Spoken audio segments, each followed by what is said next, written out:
My grandmother, I was quite young when my grandmother passed away. She came from Riga, and she came from a very comfortable background. Her father was a lawyer, or what was called an advocate at those times. He had office in St. Petersburg and in Riga. My grandmother went to St. Petersburg after she graduated high school.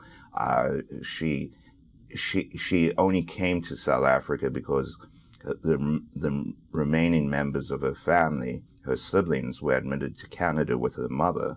But when the Canadian embassy official asked her what her occupation was, she said she was a maid because she was over the age limit where she could join her siblings.